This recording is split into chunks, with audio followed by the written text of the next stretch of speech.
We are near some of the top tourist destinations in the world. Orlando has amazing theme parks, as you know.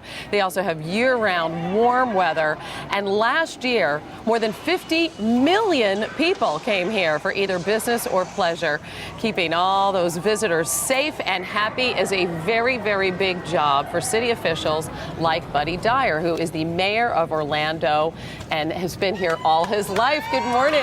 Good morning, Hannah. Welcome to Orlando. Oh, we've gotten such a warm welcome. The folks here are great. It's been rainy here. You stopped the rain for us, so just thank for you so guys. much. We're going to have a perfect day for you guys today. Everybody knows about the theme parks and the weather, but Orlando, in and of itself, the city is undergoing so much growth. What's behind that? Well, you know, we're the world's leading tourist destination, so a lot of people want to visit Orlando, but I also think it's one of the greatest places in the nation to live, and a lot of people are finding that out, and we're experiencing great economic growth. Everybody knows Orlando because of our theme parks, Universal and Disney and SeaWorld, the top three, but we've got a lot going on in terms of high-tech economy, a medical city growing in the southeast part of our city. So a lot of good things happening in Orlando. When you have so many people coming into the city and a lot of families, 12 million people coming through that airport and looking at the recent events in the world in London and in Scotland, how do you keep people safe without scaring them? Well, security is really our top priority. And one of the things we have a model for the nation in terms of our regional cooperation. We're the central city, but within a 5-county area, we have great cooperation between the state and the local governments to make sure that we're communicating, that we're sharing intelligence, and that's really probably the most important aspect of it, being prepared. And we do a lot of training and spend a lot of time on security measures. Have you had to change a lot of things with recent world events? And I know that you can't get specific and tip your hand here. Well, but is it safe to say that security has been increased? I can say that we stay on top of things, and we coordinate with our private partners that are involved in the hospitality industry, and we feel like we have the measures that we need to have in place. How much support do you get from the Department of Homeland Security? We're one of the communities that receive the national security grants, and Orlando is the administrative agency for the 5-county region, so we feel like we get good support from both the federal government and the state government. You're one of the top 5 international tourist destinations in the U.S., correct? We think we're the #1 tourist destination. I knew that was coming.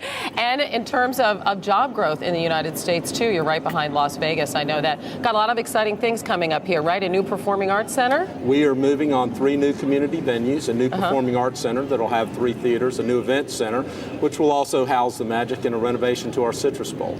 Great, fantastic. And the first question everybody asks you when you come here is, do you like roller coasters? Does that mean we have to go on some today? Well, Dueling Dragons, me and you, right? Dueling Dragons? I'd heard the Spider-Man ride is pretty good, too.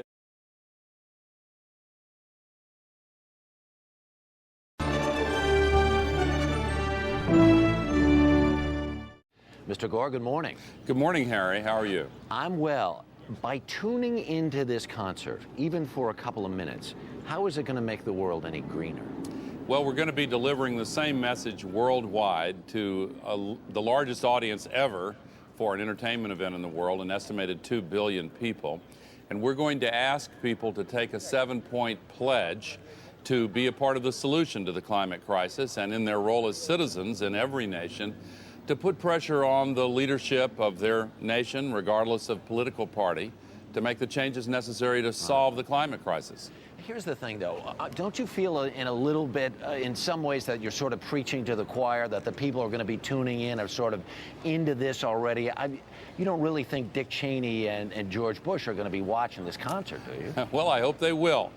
They do need to hear this message, but actually, the studies show very clearly that even though a majority of the people now do accept the fact that we are in the midst of this climate crisis, the sense of urgency that's appropriate for what is truly a planetary emergency is still not anywhere close to where it needs to be. We'll get there, but this Live Earth series of concerts is completely unprecedented. In addition to the 8 major concerts, there are going to be special musical performances from Antarctica, all 7 continents, from Kyoto in Japan.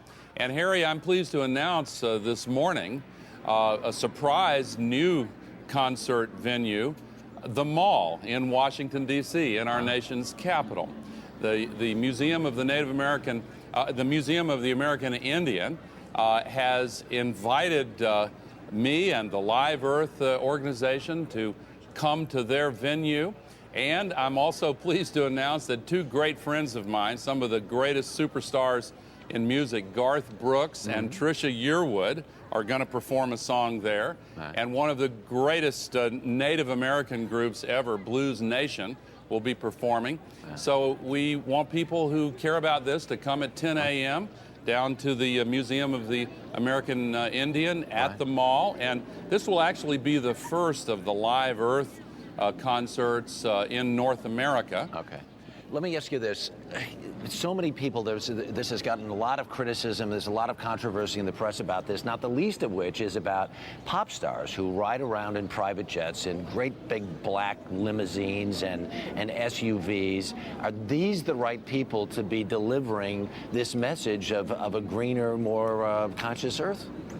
Well, there are 3,000 concerts around the world every year. These are 8 of them, and these 8 will set a new green standard for the entire music industry.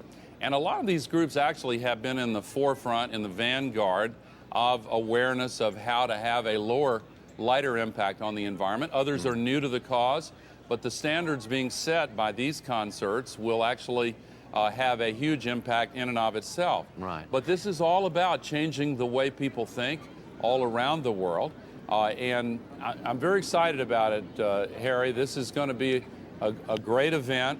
And this 7-point pledge, when people sign up to this, they'll have a huge impact on solving this crisis. Very quickly, you have said many times that you're not interested in running for president, or don't plan on it anyway. Do you plan on being in Iowa or New Hampshire anytime soon? No, have no plans for that.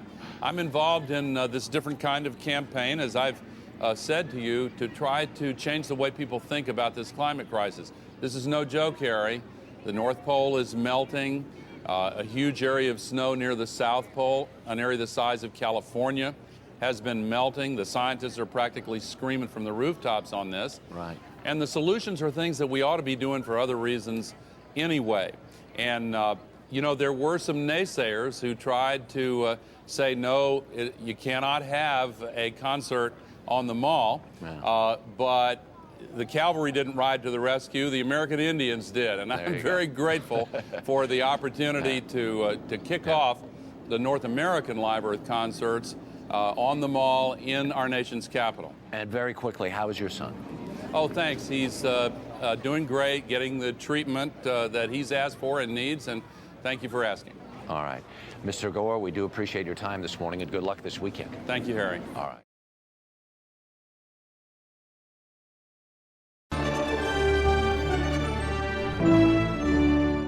As you all know, one of the biggest honeymoon destinations in the USA.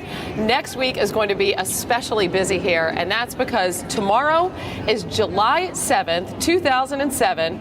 777. You could not, got that? That's the theme going, and you could not ask for a luckier wedding date.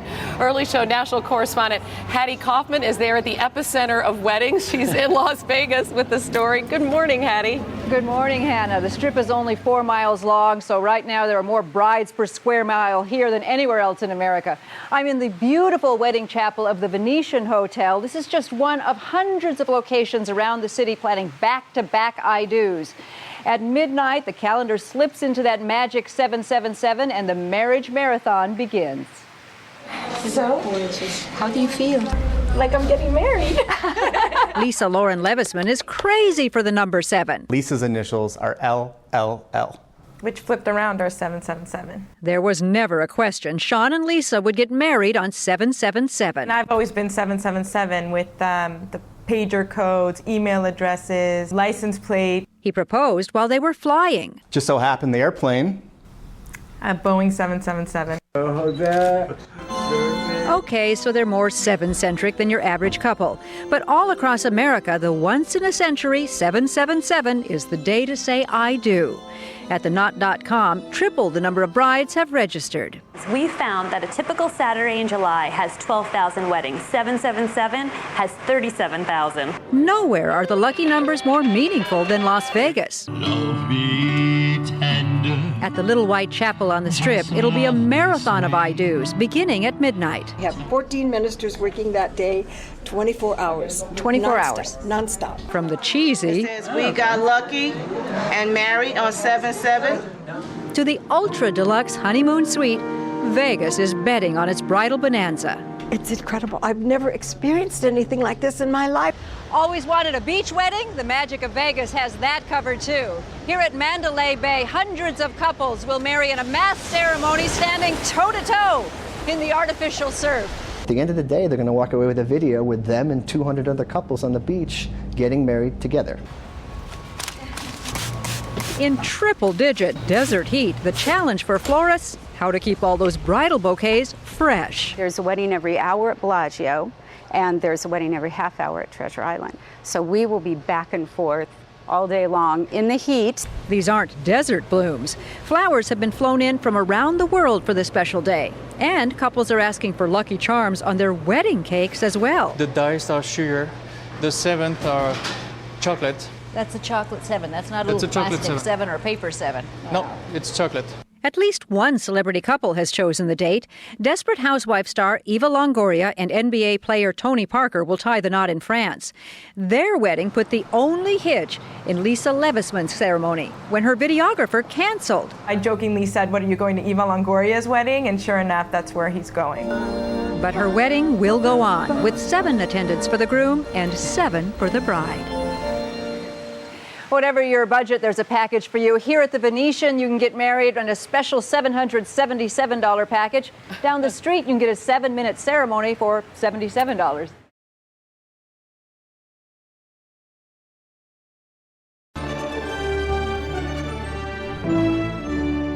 You know, if you come down to a Universal or a theme park, you don't want to wait on those lines. You have all the kids or multiple families who are with you, and it can be a real drag. But anyone here can be a VIP and get red carpet treatment. Here to tell us about how to do it at Universal is tour guide Kenny Bobble from Seguin, Texas. That's nice right. to see you. Good to see you, too. All right, so here's the question. What's it take to be a VIP?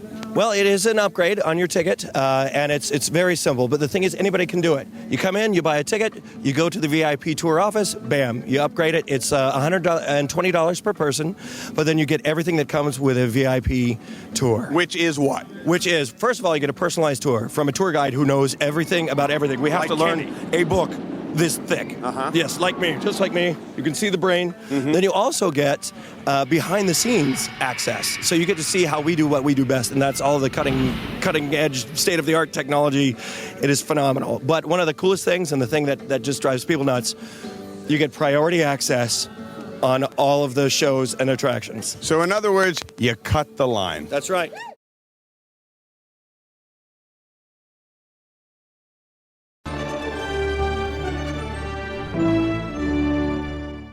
The modern story of Orlando is all about change and especially growth. But there are people here who remember when this was a small, sleepy city, long before one man decided to move in and create his own special world. As you can see on this map, we have a perfect location in Florida. Since Walt Disney first set out to build the world's biggest amusement park in Central Florida, Orlando's added nearly 100 attractions and a something for everyone sensibility. But before there was Main Street Disney or Universal City Walk, there was Orlando's Orange Avenue and a town with a history all its own. It was wonderful. It would take you about an hour just to walk the 3 or 4 blocks because you'd speak to everybody you knew. A resident since the 1920s, Andy Saris remembers Orlando as little more than citrus groves and cattle farms. Everybody thought of going to Miami. Orlando was just a happenstance place. So to attract tourists, Orlando held some fairs, fielded a baseball team, and staged a variety of events to highlight local flavor. We had the World's Championship Orange Picking Contest. Bigger attractions brought even bigger crowds. Thank you very much. And today, Orlando is the #1 family vacation destination in America, attracting nearly 50 million visitors each year. We asked for it. We got more than we prayed for. As the theme parks expanded, so too did the city of Orlando. Actually, I can hardly catch my breath when I go down Orange Avenue now. When Andy walks through downtown today, it's often to check on one of the many displays dedicated to Orlando's past. We call it the Rutland Building. Orlando Remembered, a group Andy co-founded, works to salvage memorabilia from the city's old buildings as they give way to new high-rises. We respect the new coming in, and we welcome them, but we want them to appreciate the old. We want them to continue to know that there was once an old Orlando. Of course, some old buildings remain. The courthouse is still here, only now it's the new History Center. Andy is more than pleased. I just get goosebumps when I think of how it's almost the heart of downtown Orlando. 100% pure Florida orange juice. There's this balance between the past and then there's the future. I mean, and Orlando it is about young people, and it's about the future, and it's about growth. Craig Alster is a third-generation Orlando resident and a leading developer of the city's downtown, where there's been a surge in both retail and residential expansion. You can get caught up in nostalgia a little bit too much and think everything was so wonderful, and it maybe wasn't. So I think we got to respect what it was, but we got to try to make it better for the future. And to get a look at those who are shaping Orlando's future, just head downtown any Friday night. There, you'll often find Devin Dominguez out with friends. I really like Orlando. I feel really comfortable here. There seems to be always something new, always something to celebrate within the city. During the day, Devin works for Orlando's public library, yet another new building that features an Orlando Remembered display.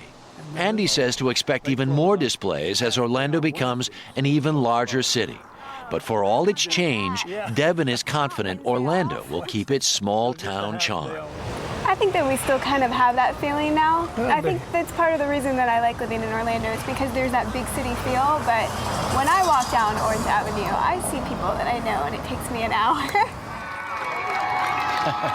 Andy's displays are so popular here, they're even being incorporated into design plans of major new developments.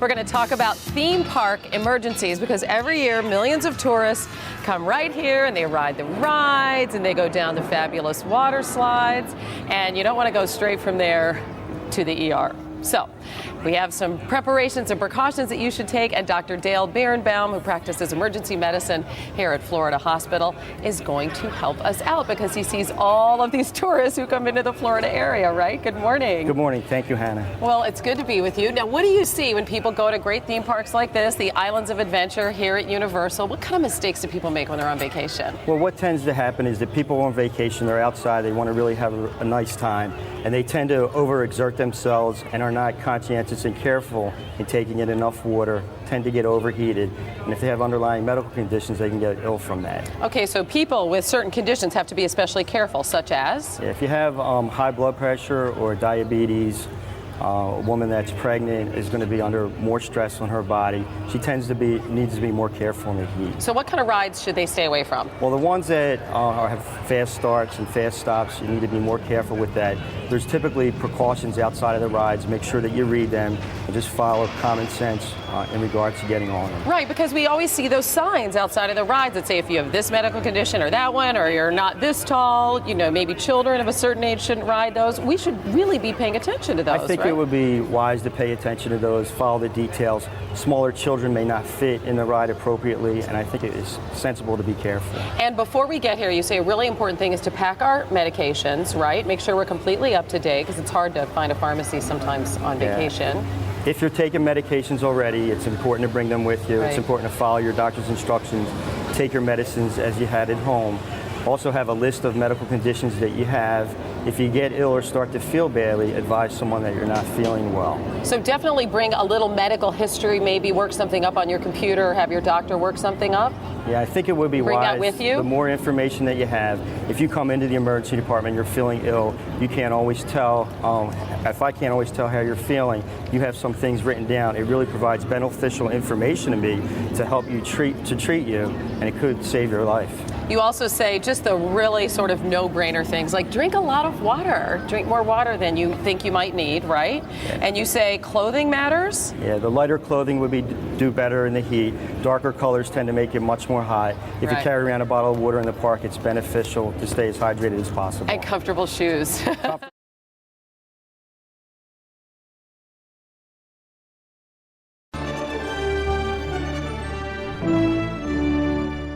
When MGM Studios opened here in 1989, some of its animation artists used to actually make their movies right in front of the tourists. And of course, for decades, Disney had a major animation department.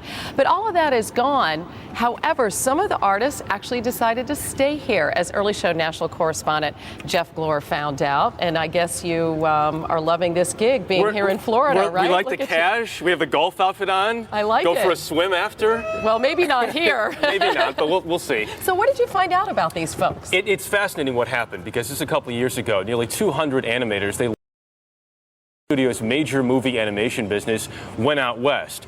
Some of those artists are still in Orlando, taking advantage of an industry that is once again showing signs of success. This is Mojo, the company mascot who hopes to be the next face in animation, even though he doesn't have one. We're talking about an entire environmental change for this sequence, correct? And this is Mighty Mojo Studios, one of several startup companies making animation in the Orlando area. We had this idea to open the studio, and we wanted to come up with a name also that kind of reflected the fact that we were, you know, a real small startup boutique studio. So Ike Eisenman and his wife Alex started Mighty Mojo just over a year ago. The opportunity just fell into our laps. We were surrounded by talent. We were surrounded by all these people that we could do this out here.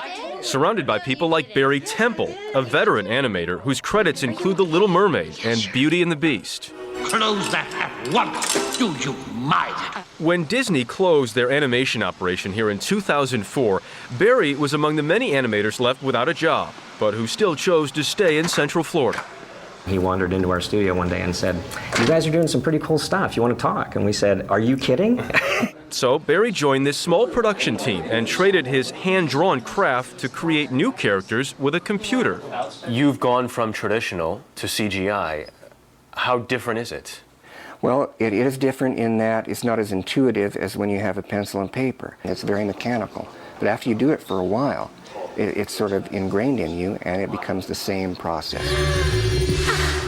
The Mystery of Shooting Stars is Mighty Mojo's newest project, and as you might expect for a small studio. My name is Stella, and I'm the fastest and the most colorful shooting star in the whole galaxy. The boss often does the voices and the budgets. Curious. But with more of this series in the works, Mighty Mojo is already looking to expand. We actually have 2 other projects we're developing right now, and our first feature we expect to have in wide release within 5 years. So, will Mojo become the next Mickey? Time will tell, but we do know that not all animators here in Orlando are looking to make the next movie blockbuster. The Bears line up in a 4-3. Animation's animation, really. Another former Disney animator, Jim Jackson, now combines his love of football with a new career in video game animation. The lines being blurred between what can be done in a feature film and what can be done in a video game. Looking deep to the right. And Madden NFL, developed by Electronic Arts' Tiburon Studio in Orlando, was the best-selling video game in North America last year. Yeah, just watch your arcs. That success has brought a need for more employees, and students looking to get into animation have been filling area classrooms. Those are good, my man, really good. At the Full Sail School, you'll find more veteran animators training the next generation. It's really fun because you get people who are like, I had Pocahontas bed sheets when I was like growing up and things like that, and I'm like, oh. And you may have worked on Pocahontas. I did work on that movie. I was like, well, I was an intern. You might want to check this part right here. In an industry now dominated by computer-generated animation, Kathy Blackmore's students start with the basics and draw by hand. I'm sort of a step back, to the old school, trying to help the new school, keep moving forward. And move forward is exactly what this group of animators has done in a town that never gave up on their industry. In 15 years, maybe Orlando will be the animation capital of the world. Well, we're going to do our part of that to try to bring that about. Mighty Mojo Studios is one of nearly 400 production companies now operating in the Orlando area. So how do they all stay competitive? Well, what happens is, I mean, years ago when Toy Story came out, which was the first big CGI, it was hugely expensive. Now you can get so much more computing power for so much less money. Nearly anybody can do it. You want to make a movie together? Sure. Well, I liked you with that little guy, that little Mojo guy. Mighty that was Mojo. Very cute. I think you have a future. I was worried he was going to jump on me and start hitting me or something. Somebody in the control room asked who was the cartoon character. Who was the cartoon character, yes. Thank you, Steve, very much for that. I appreciate it. Jeff, great to see you. Great to be with you here in Florida.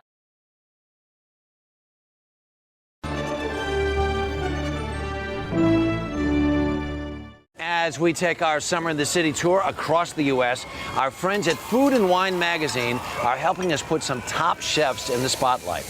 And today, Chef Roy Yamaguchi owns 35 Roy's restaurants all across the world, including 6 in Florida and 1 right here in Orlando, using local ingredients and flavors to create his Hawaiian fusion cuisine. And Roy Yamaguchi is with us this morning. Good morning, Roy.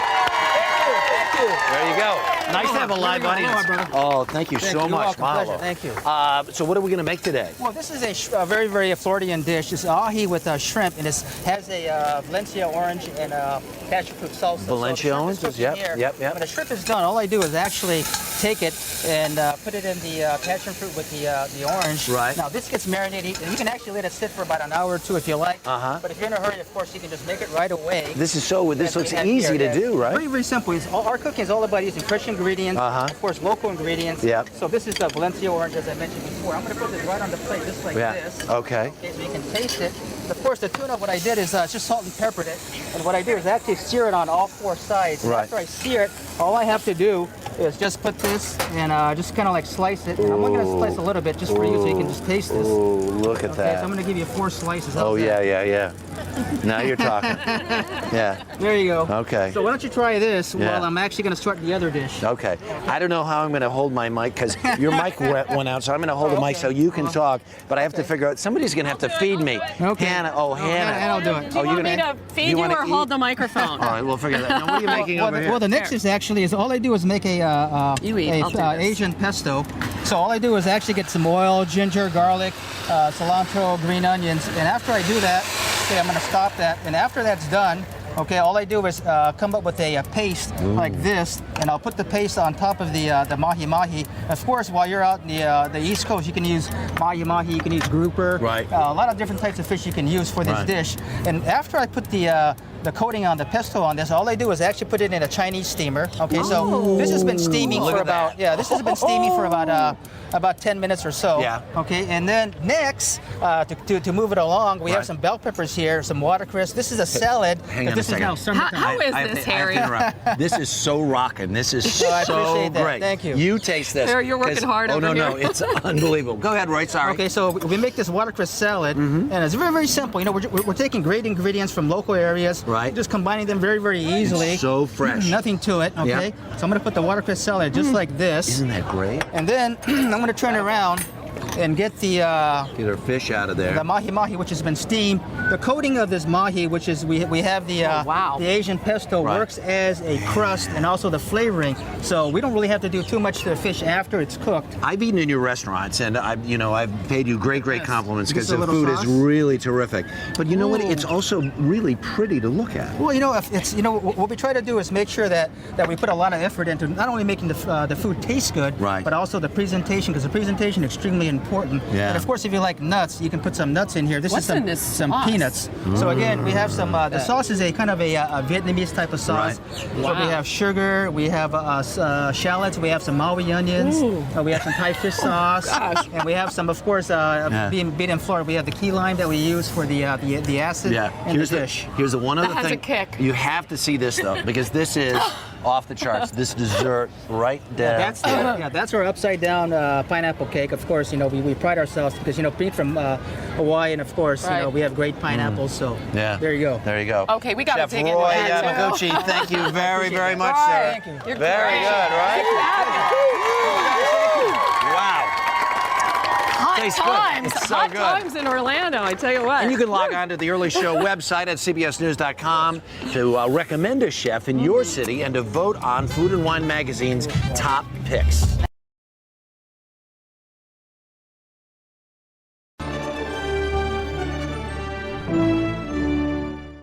Man Group is with us, and we have a great crowd all around here. Blue Man's been delighting audiences all over the world with shows combining music, comedy, and plenty of surprises. And now they are here permanently at Universal Studios. They've gotten up early this morning to entertain us, and they will be performing their signature piece, drumming, right? Here we go. How is that? You have something on your hair.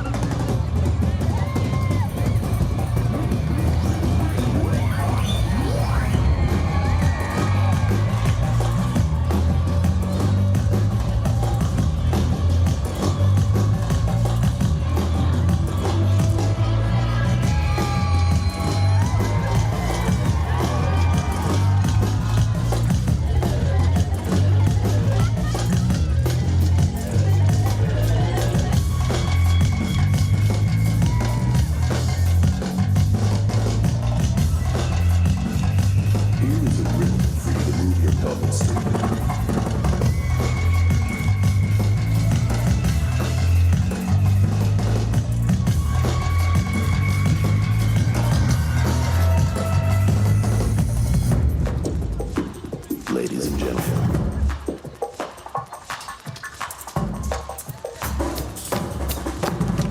be prepared.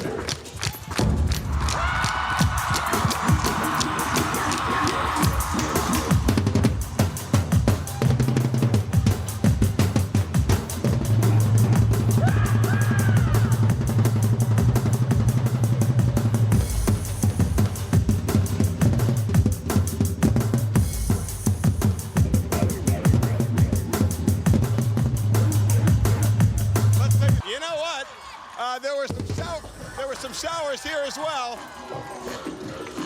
The Blue Man Group continues to give the audience here a chance of showers through the morning, everyone.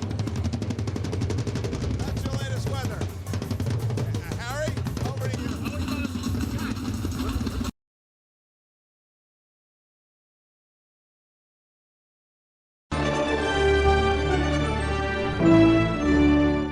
Oh my God. What are you saying? What are you saying? You want to take me on? I'm impressed. You want to go outside? Oh, now you're brave. Now you're brave. Now, unfortunately, you have complicated this whole thing. Yes. Because I am unable to turn around. Okay. Hold on. I can do it. Hold on. Hannah, I would step away. Oh, God. I was trying to hold you up. What? I didn't try this on carpeting. Harry? We need a parachute. Hold on. This is not a problem. This is not a problem. Joel is our cameraman, and I would advise you for your own health and safety to back away. No. There you go. No. Okay. Wait. What? I see. You've got a big wire I here. do not believe you asked me to do this, and Harry, more than that, I don't believe I was stupid enough to agree to it. There Can you step over the wire? Yay! Woo! Yes, sir! You know, I'm somewhat embarrassed to say, but this is one of the more proud moments of my lifetime. That is embarrassing. All right. Oh, they're telling me to do weather now. Oh, why don't I do a little jig first in the control room? All right. Now, I'm supposed to do weather with the crowd in the background, so you guys are just going to have to wait a minute here. How am I doing? Okay, I just want to make sure if anyone's watching from our benefits department that my accidental death and dismemberment insurance is fully paid, and I did buy those additional units. That's right. All right, here we go. I'm going to turn around now. And if weather takes 10 minutes, so be it. This is what you get for asking me to do this. How about it? There we go. We're making the turn. All right. Thank you very much.